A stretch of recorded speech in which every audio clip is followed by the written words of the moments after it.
Berjumpa kembali bersama vlogger Debaters.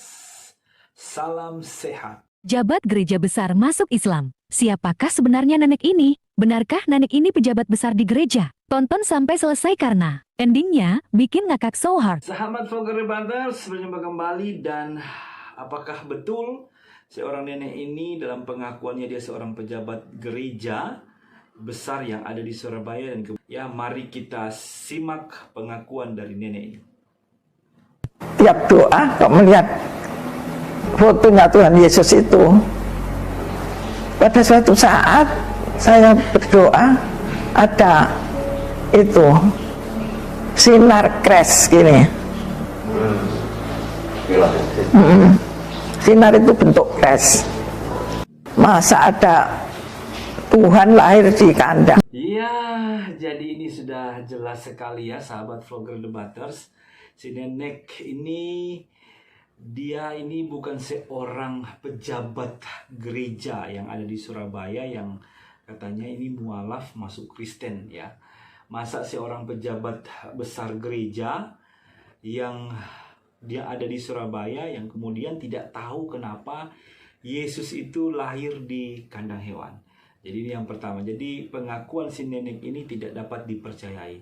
Itu artinya si nenek ini membohongi kita semua ya. Jadi perlu saya kasih tahu ini alasan kenapa Yesus itu lahir di kandang hewan. Mari kita simak.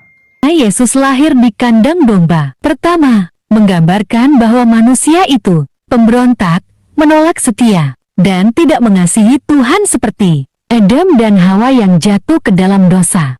Saat itu di Bethlehem dipenuhi banyak orang, karena diadakan sensus penduduk, menyebabkan penginapan penuh. Maria dan Yusuf mencari tempat untuk Maria melahirkan, namun pemilik penginapan menolak, sehingga terpaksa Maria dan Yusuf pergi ke kandang domba.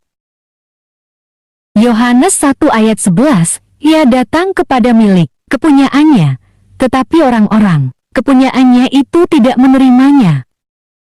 Kedua, Tuhan Yesus mencari yang terbuang. Lukas 2 ayat 10 sampai ke 11. Lalu kata malaikat itu kepada mereka, jangan takut, sebab sesungguhnya aku memberitakan kepadamu kesukaan besar untuk seluruh bangsa. Hari ini telah lahir bagimu juru selamat, yaitu Kristus, Tuhan, di kota Daud. Para gembala adalah kaum yang tersingkirkan atau budak di zaman itu, tapi Tuhan menunjukkan kasih-Nya sehingga berita kesukaan itu disampaikan para malaikat kepada gembala, dan gembala diberi kesempatan melihat dan menyembah bayi Yesus. Ketiga, Tuhan merendahkan dirinya karena peduli kepada manusia ciptaannya. Filipi 2 ayat 6 sampai ke 7, yang walaupun dalam rupa Elohim tidak menganggap kesetaraan dengan Elohim itu sebagai milik yang harus dipertahankan, melainkan telah mengosongkan dirinya sendiri dan mengambil rupa seorang hamba dan menjadi sama dengan manusia. Keempat, Tuhan Yesus memperlihatkan betapa besar cinta kasih-Nya kepada manusia. Tuhan meninggalkan tahtanya di sorga dan kemegahannya di sorga serta menjadi manusia dan memilih lahir di kandang domba, menggambarkan betapa besar kasih-Nya kepada manusia berdosa hina, hina dan terkutuk. Tuhan menyatakan kepada semua orang bahwa Dia bukan seperti tokoh-tokoh dunia yang menampilkan seolah-olah mulia dan terhormat, tetapi melakukan perbuatan hina dan tercela. Kelima, Tuhan Yesus memberi pengampunan bagi umat manusia. Kristus lahir di kandang kotor, bau, tempat kandang domba yang jelek, menggambarkan Dia mau hadir dalam hidup kita manusia yang kotor, hina dina, pendosa, layu dan mati. Tuhan Yesus menjamah kita untuk mengampuni, memulihkan, menyucikan dan mengangkat kita menjadi anak-anak-Nya supaya kita memiliki hidup kekal bahagia di sorga bersama Tuhan Yesus selamanya. Haleluya, amin. Sahabat vlogger Debaters, jadi ini jawaban ya alasan kenapa Yesus itu lahir di kandang hewan. Ini jadi juga sekaligus saya memberitahukan kepada si nenek ini ya, supaya dia tahu. Ya, jadi kesaksian nenek atau pengakuan nenek ini sudah membohongi setiap kita yang mendengarkan kesaksian dan pengakuannya. Jadi saya perlu memberikan komentar supaya kita tidak dibohongi. Ya, masa ada seorang pejabat gereja yang besar tapi tidak tahu tentang Yesus, tidak tahu tentang kekristenan ya. Mari kita saksikan kemudian video berikut ini, kesaksian dari si nenek ini. Mari kita saksikan. Ibu masuk Kristen tadi. Oh ya. Itu gimana karirnya? Nah ya ini terus kan orang ada langganan 2 yang orang Kristen dekat saya. Nah itu jadi saya les. Sahabat vlogger Debates, ini kebohongan kedua. Jadi si nenek ini bilang kalau dia di Kristen itu ikut les Kristen dan dia lulus.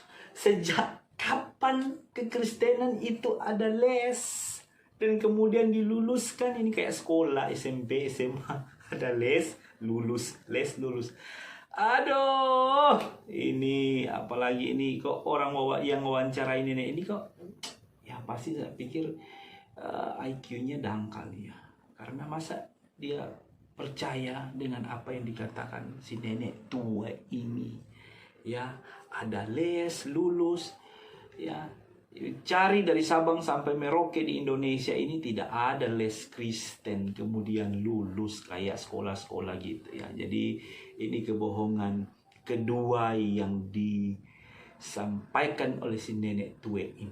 Ya, mari kita simak kebohongan berikut yang dibuat sama nenek ini. Mari kita saksikan. Enaknya gimana sih Bu? Bisa di Sholatnya kan cuma satu seminggu sekali sholatnya yang diharuskan. Terus kalau berdoa ya mudah, terus pakaiannya rapi-rapi. Sahabat vloggers Debates, ini kebohongan yang ketiga yang dibuat sama nenek ini. Ya, dia mengatakan bahwa seorang pejabat gereja itu berdoanya hanya sekali. Ya, jadi seorang pejabat gereja itu tidak mungkin ya berdoa hanya 1 kali seminggu. Dan memang harus kalau ke gereja ya, jadi bukan disebut sholat ya, tapi kita beribadah. Setiap hari Minggu itu ada ibadah. Jadi bukan penyebutan sholat ya. Jadi kalau ini mengaku dia pejabat gereja, masa dia tidak tahu tentang ibadah orang Kristen tuh ya, 1 minggu 1 kali itu ya di hari Minggu. Dan tidak mungkin juga seorang pejabat gereja itu hanya berdoa sekali.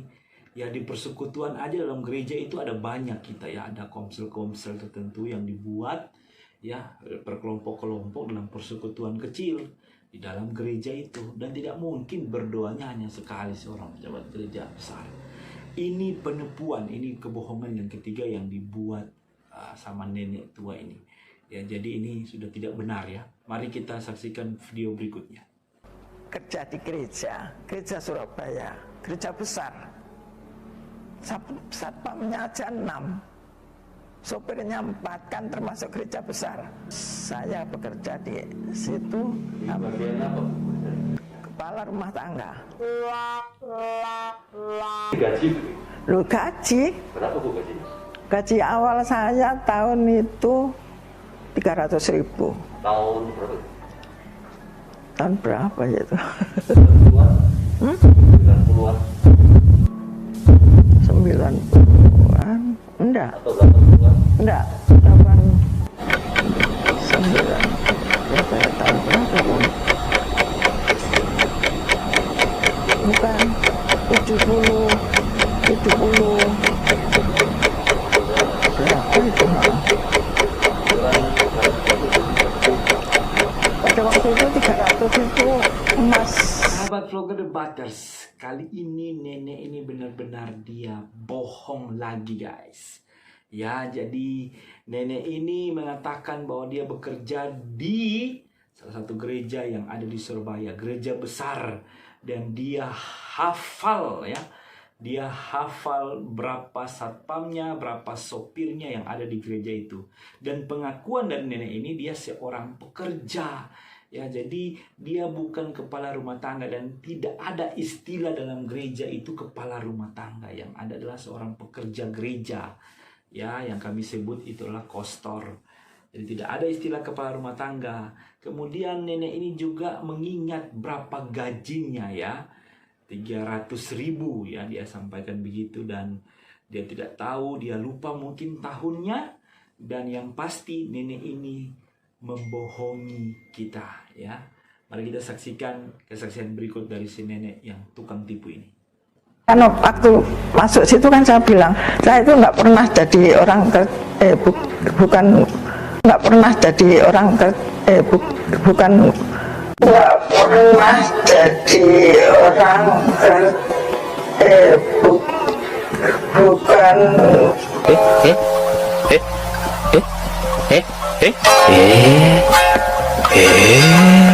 waktu masuk situ kan saya bilang, saya itu nggak pernah jadi orang bukan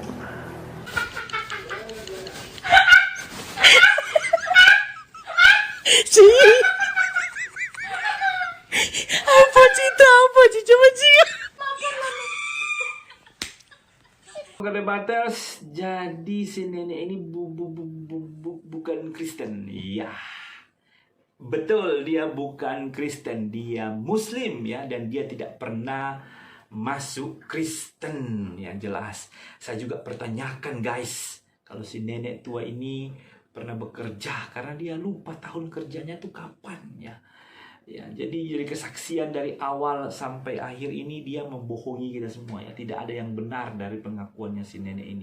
Jadi kalau dikatakan dia sebagai pejabat besar di satu gereja Surabaya dan dia mualaf ya, masuk Kristen, dia tipu ya. Jadi yang mewawancarai itu juga harus pertanyakan juga ya, kenapa dia dengan mudahnya mempercayai si nenek ini, sedangkan nenek ini menipu ya. Jadi bagaimana guys menurut kalian? Yang pasti menurut saya nenek ini membohongi kita yang mendengar pengakuan dari si nenek tua ini. Salam sehat sahabat vlogger debaters.